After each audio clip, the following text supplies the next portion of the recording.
अरे यहाँ तक का हाल बा भाई लोग सारी विरोधी के बजा दिले बा जे हमरे नाम वीआईपी राजा। अरे मतलब भोजपुरी का ट्रेंडिंग स्टार। अरे अपन हिट मशीन खेसारी लाल यादव के जो गाना लखा अरे तुहू रोबू रानी ये वाला गाना के फाइनली टीजर रिलीज कर दियल बा। अरे मतलब टीजर रिलीज कर दियल बा। लोग जानल जो कि यहाँ गाना कब तक रिलीज कर जाता और गाना कैसन होकेला बा, गाना सच में हिट होगी फ्लॉप हुई, पूरा फुल जानकारी मिली तोले के ई वाला वीडियो में।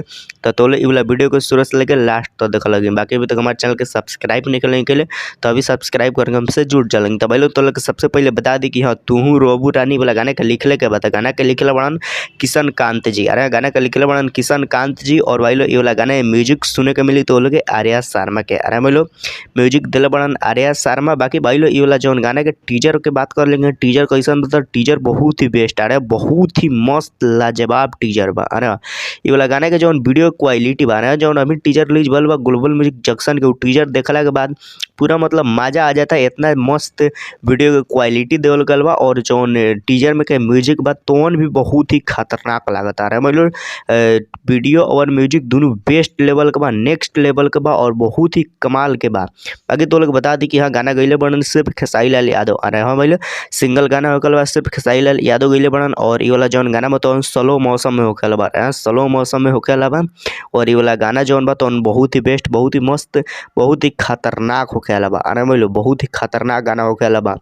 तो लोग वाला गाना के मिस मत कर लें, गाना के जरूर सुने लगिन काहे कि गाना बहुत ही बेस्ट होखे वाला बा।